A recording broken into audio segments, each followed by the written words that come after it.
आपका हमारे इस दिव्य आध्यात्मिक यात्रा में हार्दिक स्वागत है। आप सुन रहे हैं भविष्य पुराण सनातन धर्म के उस महान ग्रंथों में से एक, जिसमें जीवन, धर्म, कर्म और आने वाले समय के गूढ़ रहस्यों का वर्णन मिलता है। इस श्रृंखला में हम आपके लिए इस पावन ग्रंथ के ही प्रत्येक अध्याय का संस्कारिक पाठ प्रस्तुत करेंगे। आइए इस ज्ञान, धर्म और सत्य की यात्रा को आरंभ करें, जहाँ हर शब्द में छिपा है जीवन का मार्ग और हर कथा देती है हमें सही दिशा। सनातन ज्ञान की ही इस पवित्र धारा में डूबकर अपने जीवन को अर्थपूर्ण बनाएं। हर हर महादेव। ओम नमः शिवाय।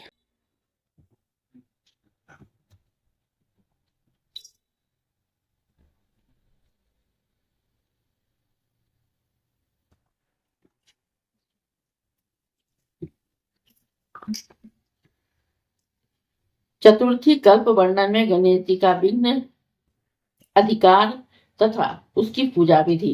राजा शतानीक ने सुमंतु मुनि से पूछा, विप्रवर, गणेश जी को गणों का राजा किसने बनाया, और बड़े भाई कार्तिकेय के रहते हुए ये कैसे विघ्नों के अधिकार हो गए। सुमंतु मुनि ने कहा कि राजन, आपने बहुत अच्छी बात पूछी है। जिस कारण ये भी विघ्न कारक हुए हैं, जिस विघ्नों के करने से इस पर उनकी नियुक्ति हुई है, वह मैं कह रहा हूँ।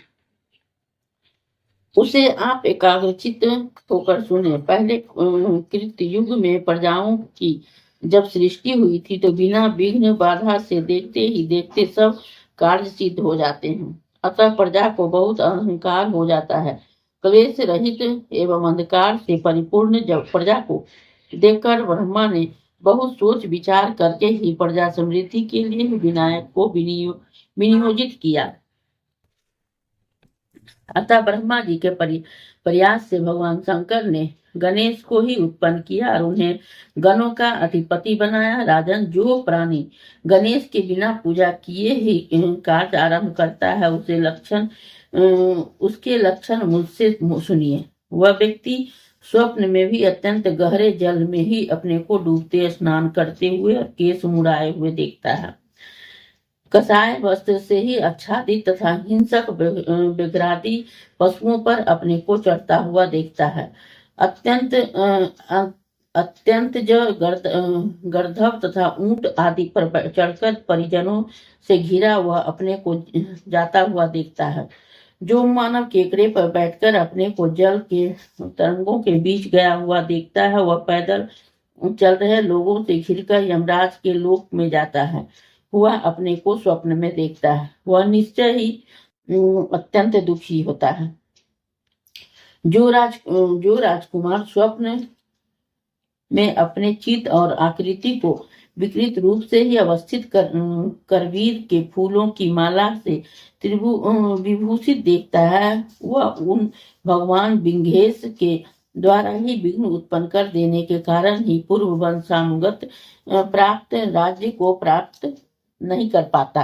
कुमारी कन्या अपने अनुरूप ही पति को नहीं प्राप्त कर पाती। गर्भनीय स्त्री संतान को नहीं प्राप्त कर पाती। श्रोत्रिय ब्राह्मण आचार्यत्व का ही लाभ नहीं प्राप्त कर पाता और शिष्य अध्ययन नहीं कर पाता। वैश्य को व्यापार में लाभ नहीं प्राप्त होता और कृषक को कृषि कार्य में पूरी सफलता नहीं मिलती। इसलिए राजन, ऐसे अशुभ स्वप्नों को देखने पर ही भगवान गणपति की प्रसन्नता के लिए ही विनायक शांति करनी चाहिए। शुक्ल पक्ष के चतुर्दशी के दिन ही बृहस्पतिवार तथा पुष्प नक्षत्र होने पर गणेश की को सर्वास्धि से सुगंधित द्रव्य पदार्थों से उपलब्ध करें और उस पर भगवान विंघेश के सामने स्वयं भद्रासन पर बैठकर ब्राह्मणों का अस्वस्थि विवाचक कराएं।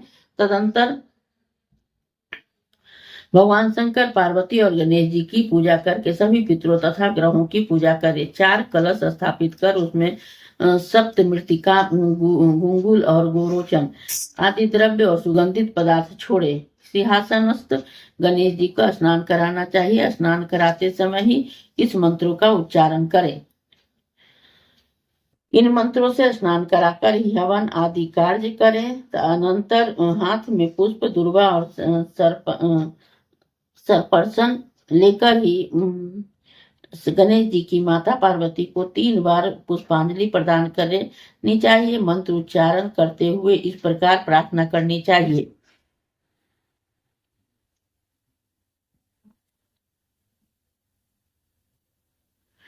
अर्थात हे भगवती, आप मुझे रूप, यश, तेज, पुत्र और धन दें। आप मेरी सभी कामनाओं को पूर्ण करें, मुझे अचल बुद्धि प्रदान करें, इस पृथ्वी पर प्रसिद्धि दें।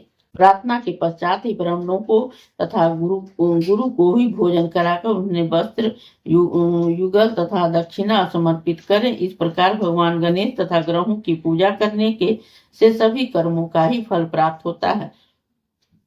अत्यंत श्रेष्ठ लक्ष्मी की प्राप्ति होती है। सूर्य, कार्तिकेय और विनायक का ही पूजन और एवं तिलक करने से सभी सिद्धियों की प्राप्ति होती है। इस अध्याय के श्रवण हेतु आपका हृदय से धन्यवाद। हम आशा करते हैं कि भविष्य पुराण की यह दिव्य कथा आपको आध्यात्मिक शांति, सही मार्गदर्शन और जीवन के गहन सत्य प्रदान कर रही होगी। कृपया अगले अध्याय के लिए ही हमारे साथ जुड़े रहें और अपने विचार एवं भावनाएं कमेंट के माध्यम से अवश्य साझा करें। धर्म, कर्म और ज्ञान की इस पावन यात्रा में आपका साथ हमारे लिए अत्यंत अनमोल है। हर हर महादेव। ओम नमः शिवाय। यदि यह प्रस्तुति आपको पसंद आई हो, लाइक करें, कमेंट करें, सब्सक्राइब जरूर करें, बेल आइकॉन दबाना ना भूलें ताकि अगला अध्याय आपसे छूटे नहीं। और इस पावन ज्ञान को ही शेयर करें अपने परिवार और मित्रों तक।